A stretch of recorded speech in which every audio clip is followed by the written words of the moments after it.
You're listening to Psych to Parent, where we turn brain science into tiny wins at home. I'm Dr. Amy, your not-so-typical school psychologist, mom of two, and endurance athlete. I love a good data set and a diagnostic manual. But I also forget permission slips, overthink IEP emails, and occasionally replay the moment I snapped at my kids in the car. In other words, I'm in the messy middle with you, not above it. This show is for parents of big feeling, big thinking kids who are tired of vague advice and Pinterest perfect behavior charts. Each episode, I'll pull back the curtain on what I see in real evaluations, school meetings, my private practice, and my own kitchen, and translate the research into simple scripts, tiny routines, and nervous system friendly tweaks you can actually use. Think of it as a nervous system rehab meets mindset coaching meets a smart, slightly spicy, non-judgy friend in your earbuds. We'll take one real life challenge at a time and shrink it down into 1 or 2 tiny wins you can start this week. No perfection, no 47-step sticker systems, just small, repeatable shifts that add up over time. Quick legal-ish note in plain English. This podcast is for education and support. It's not therapy, it does not create a clinical relationship, and it's not a substitute for personalized medical or mental health advice. If you're worried about your child's safety or mental health, or your own, please reach out to a trusted professional. Okay, deep breath, drop your shoulders. You're not behind and you're not alone. Let's get psyched to parent. One pattern I notice every year is that parents bring me one moment from the first week of school and ask me to interpret the entire school year. It might be something like their child cried at drop-off or came home and said, "Nobody played with me," or forgot their homework folder on day 3. Or maybe they announced that the teacher is the strictest teacher in the whole world, or climbed into the car, stared out the window, and then fell apart because the home cup holder contained the wrong water bottle. And the parent looks at me and asks, "Is this normal? Should I be worried? Do I email the teacher? Is this already becoming a pattern?" I understand why parents do this. We are trying to protect our kids. We remember the hard year, the teacher who didn't get them, the reading struggle that everyone kept calling a confidence issue. So the first time something looks familiar, our brains don't say, "Interesting data point." Oh no, our brains say, "Oh gosh, here we go again." And I'm not immune to that. I'm a school psychologist and I'm also a mom. I can hear one, "I hate school," and mentally draft a 6-paragraph email before we even have left the pickup line. My parent brain would still feel like a full investigation, 3 witness statements, and access to the cafeteria security footage. But the first few days of school are not a clean assessment of the environment. Everyone is learning. The child is learning the teacher. The teacher is learning the child. The family is learning what this school year is going to demand. And the child is reporting the emotionally loudest part of the day, not handing you a timestamp transcript. That doesn't mean you dismiss what they say. It means you resist turning one hard Tuesday into a forecast for the entire school year. Because a hard day is a data point. It's not automatically a pattern. Welcome back to Psych to Parent. I'm Dr. Amy Patenaude. I'm a school psychologist, endurance athlete, a mom, and your school psych mom friend who helps you translate the 2 worlds where school-age kids spend most of their time, home and school. This is the 3rd episode in our August series about staying one step ahead of the school year. In the first episode, we talked about the back-to-school checklist nobody gives parents. In episode 2, we built simple routines that carry some of the remembering for your family. And now school has started, and the backpack has entered active service. The alarm clock is no longer decorative. In this episode, I want to help answer the question parents ask me constantly during the first few weeks of school. Is this normal adjustment, or is this something I need to pay closer attention to? By the end of this episode, you will understand what commonly shifts when children return to school, how to look for direction instead of overreacting to a snapshot, and how to collect useful information without turning pickup into a deposition. We're also going to talk about what normal does and does not mean. Because normal does not mean easy. Normal does not mean ignore it. It means the behavior may make sense within the work of transition, and we watch what happens next. Here's the big idea for this episode. The first weeks of school are a baseline, not a verdict. Now let's talk about why every comment might feel like evidence. The first few weeks of school create a very specific kind of parent whiplash.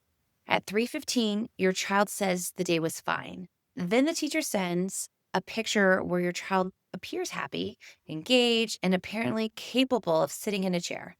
And you're like, why won't they do this at the dinner table? Meanwhile, the child in your kitchen is lying horizontally across two bar stools because you asked them to put the lunchbox on the kitchen counter. Both pictures can be true. Your child can have moments of connection at school and still come home depleted. They can have a friend and still feel lonely during one part of the day. They can be okay and still having a hard time. This is especially confusing for parents of children who hold themselves together at school. School may report they're doing great, but it's a different story at home. Home may be seeing tears, irritability, shutdown, arguing, or complete refusal to discuss the day. And the child is in the middle, using different skills in two very different environments. Now, friends, the answer is not to decide which version is the real child.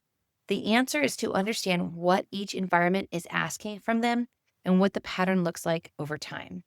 Because first week information is emotionally important, but it is often incomplete. You're hearing the headline before anyone has read the full article. And sometimes the headline was written by a 7-year-old who was hungry. Now, a new school year asks the brain to process a tremendous amount of novelty. New teacher, new expectations, new schedule. For a child entering kindergarten, the whole environment may be qualitatively different from home or preschool, with increased expectations for independence, attention, and participation.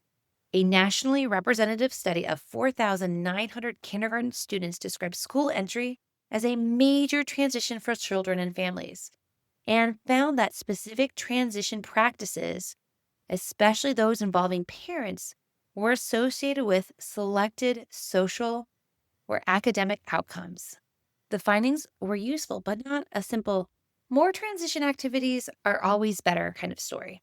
For a child moving into middle school, the transition can include more teachers, more movement, more complex peer groups, more independent planning, and less immediate adult scaffolding.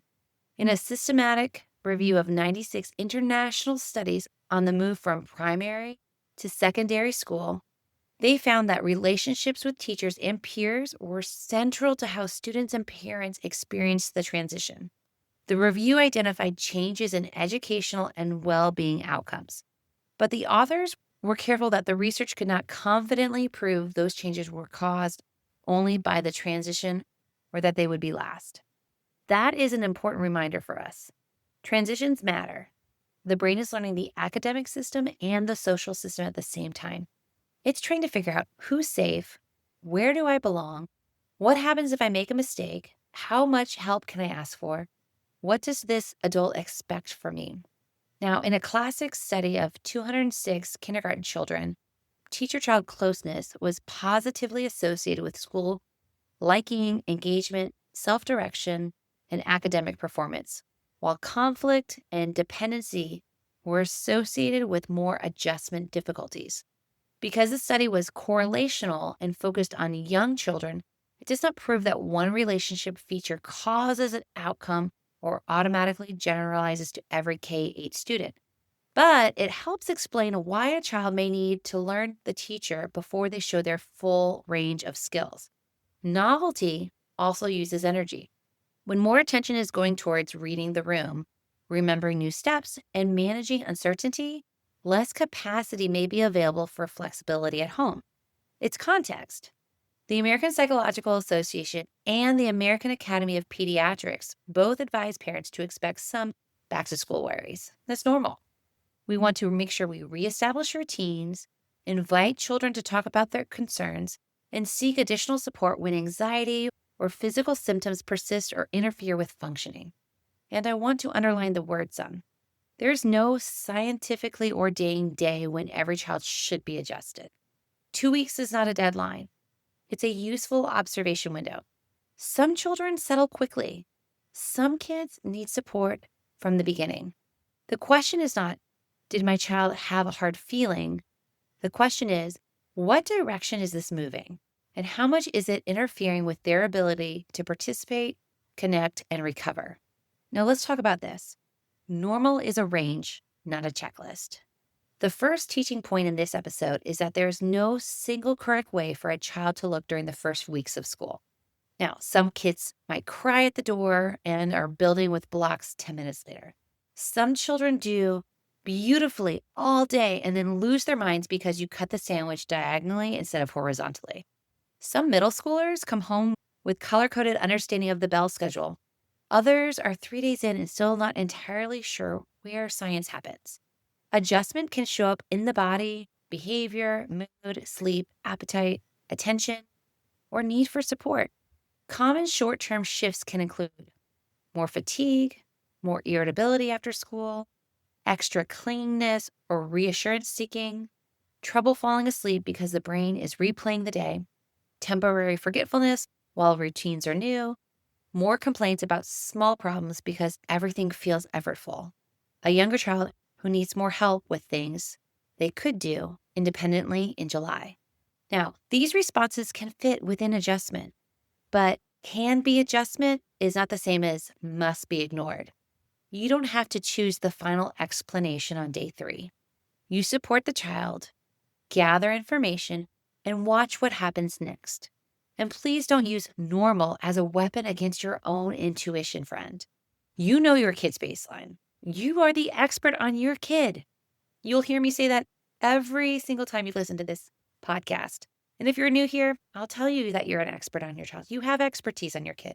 My expertise is school psychology, child development, and translating science and data. Okay, I'm gonna get off my high horse. Love my ADHD kicking in. As a parent, you know when a complaint feels familiar and when it feels qualitatively different with your kid.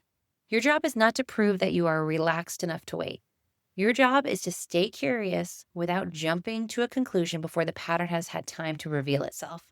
Normal is not a checklist of behaviors. It is a question of context, intensity, recovery, participation, and direction.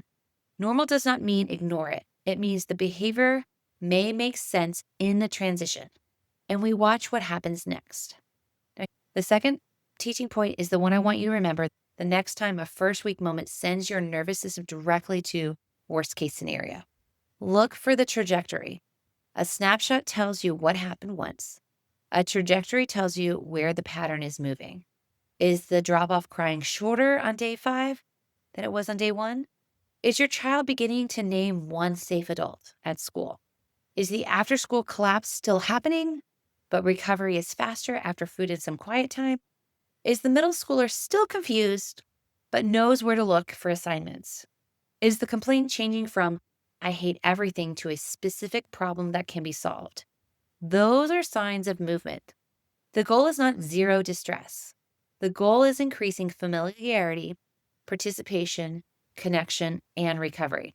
Now look at the opposite direction. Is the worry spreading into more parts of the day? Are physical complaints becoming more frequent or severe?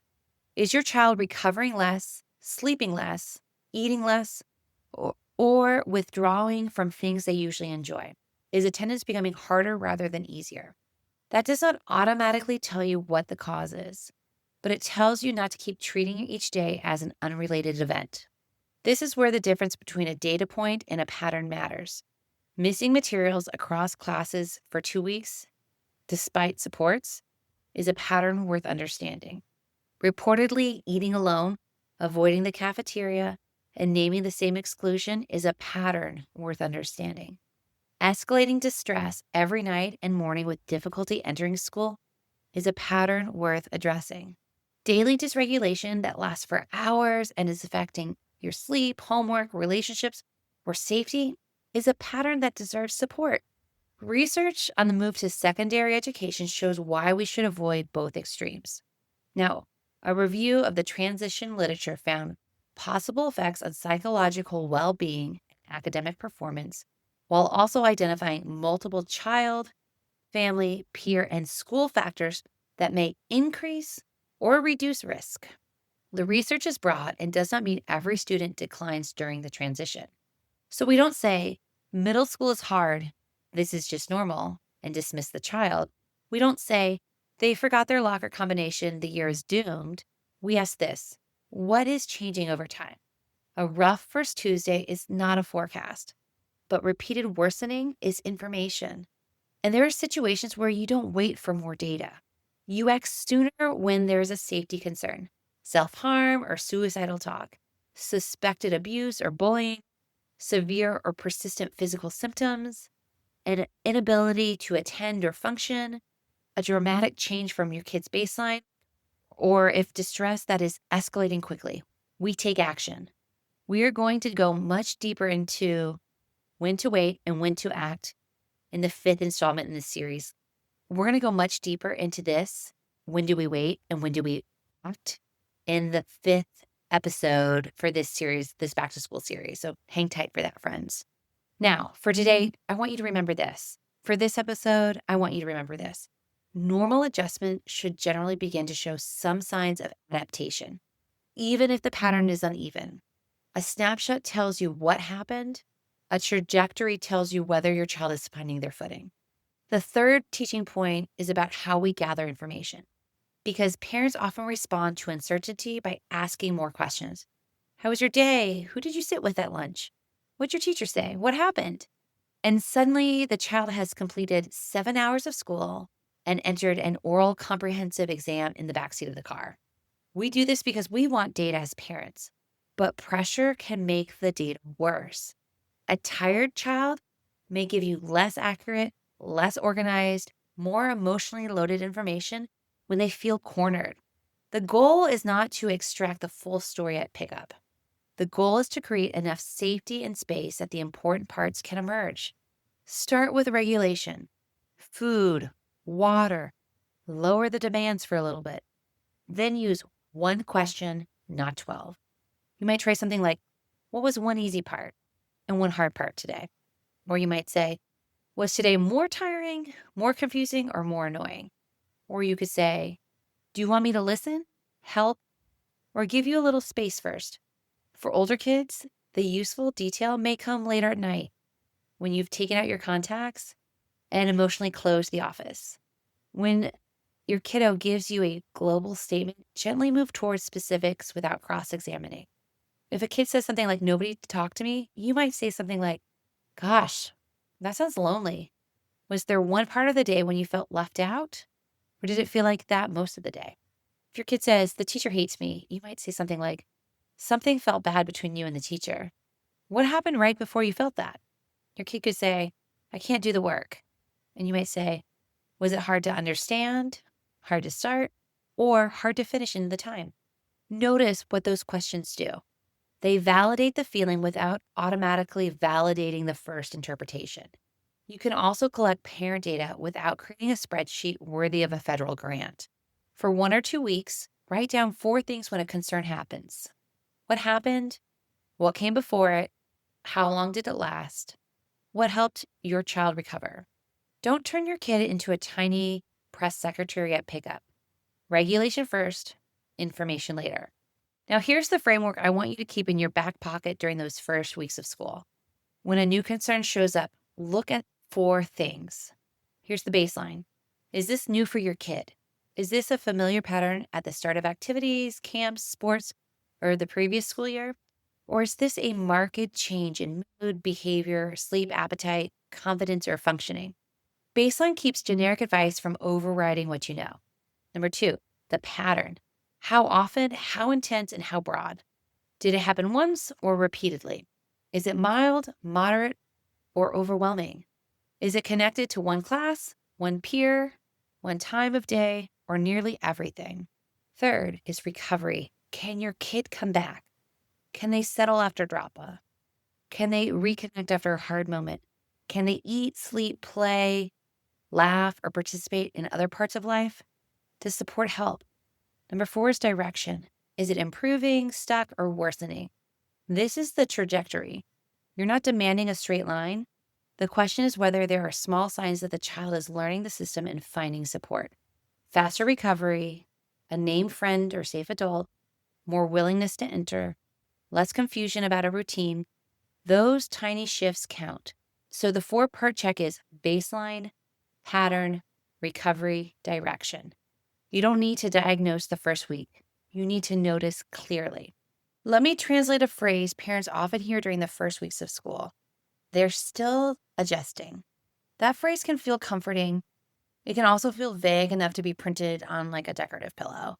In school language, still adjusting may mean the teacher is watching how the child enters, participates, follows the class routines, asks for help, connects with their peers, and recovers from mistakes or corrections. Remember, the teacher is learning an entire classroom at once. So instead of asking only, are they doing okay? Try questions that create usable information. Do they settle after arrival? Are you seeing them participate at any point? Have they connected with an adult or peer?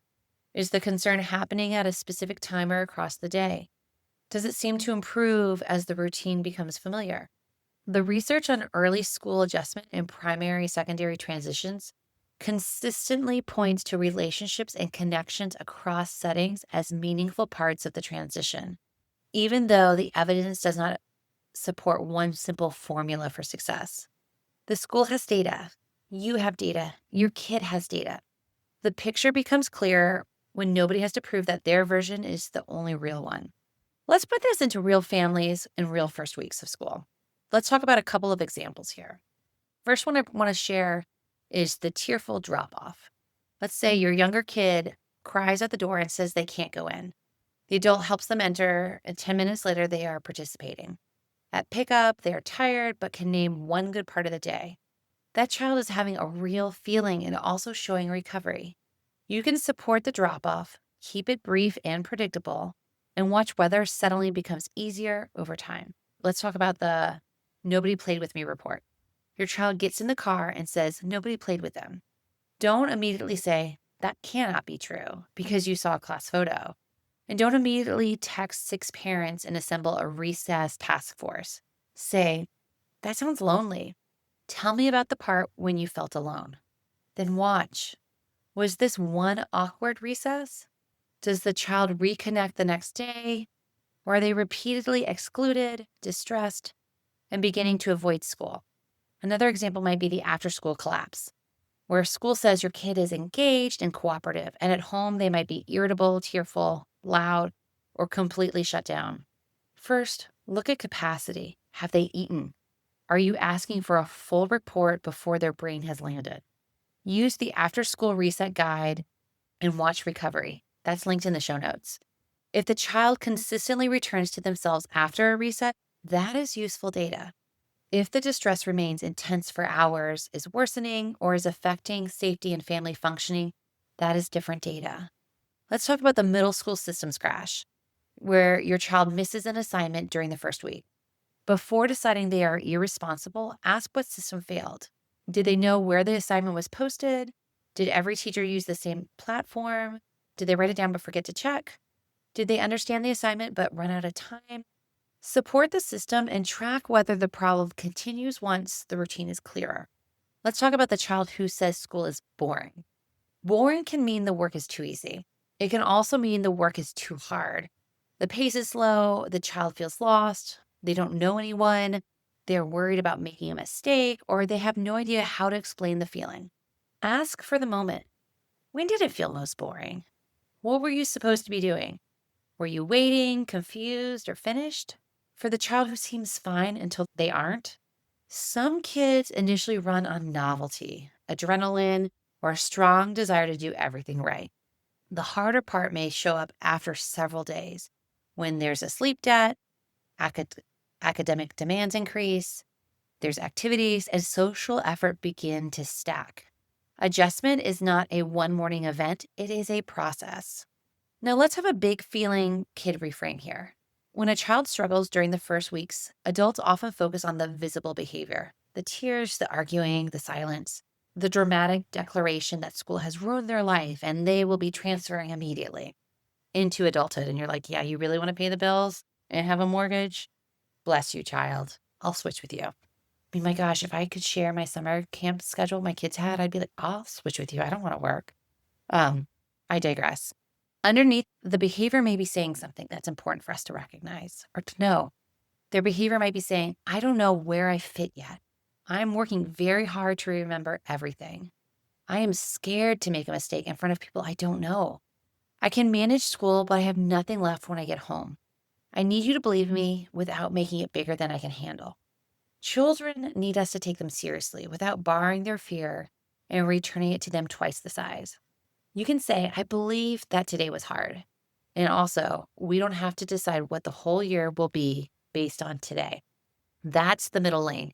You are communicating, and we are capable of gathering the next piece of information. The first week is a stress test. It is not a character test. Here are a few scripts you can borrow during the first weeks of school. Script number 1, when your kid says, I hate school, you can say something like this. Something about today felt hard. You don't have to explain the whole day right now. Was the hardest part the work, the people, or all the switching? Script number 2, when your child will not talk. You don't have to give me the school report yet. Let's get food and let your brain land. I'm here when the important part is ready to come out. Script number 3, when your child makes a global statement. I believe that it felt like nobody was with you. Tell me about the moment that felt the loneliest. Script number 4, when you want to reassure without overpromising. I cannot promise every day will be easy. I can promise we will keep learning what helps, and you will not have to figure it out alone. Script number 5, when the behavior is hard at home. I can see you are out of gas. You are allowed to be upset.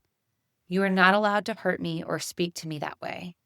We will reset first and solve the next step after.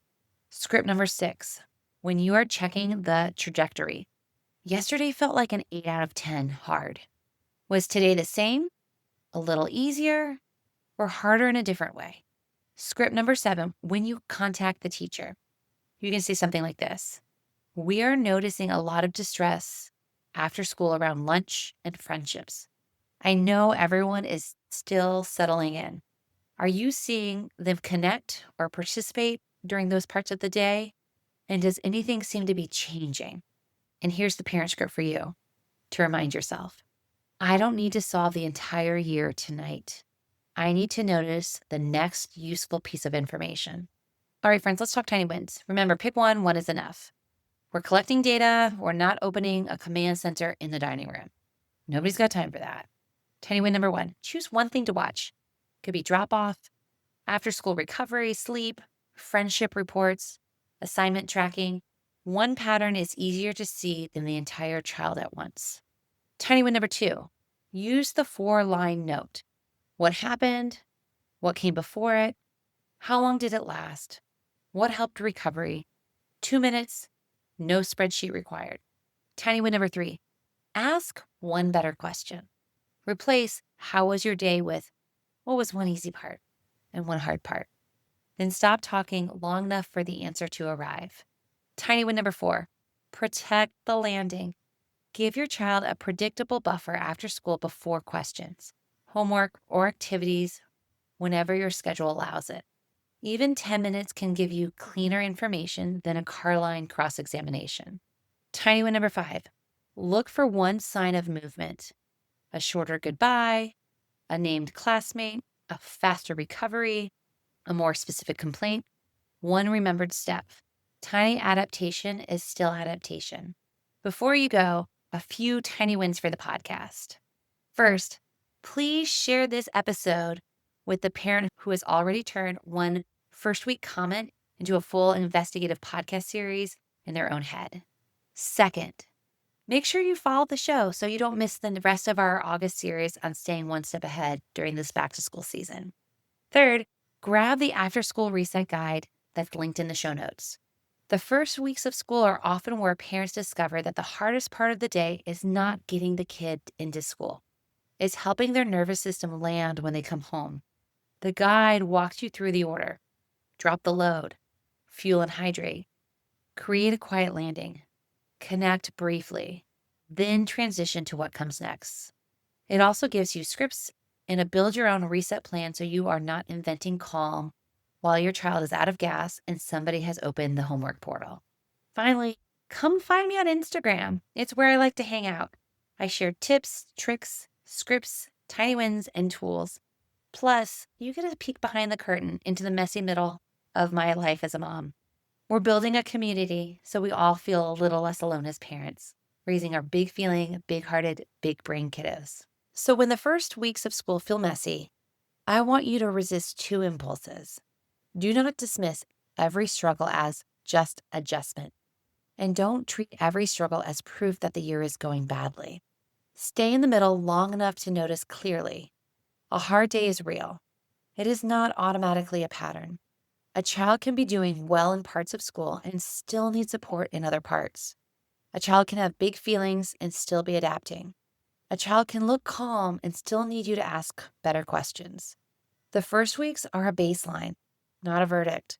Look at baseline, look at the pattern, look at recovery, look at direction.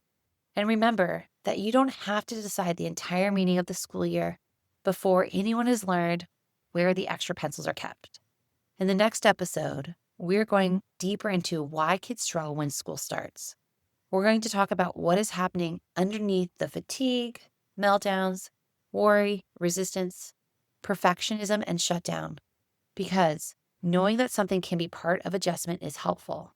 Understanding why your child's brain and body are responding that way is even more useful. But for this week, don't predict the year from one Tuesday. Notice the next data point. That is enough.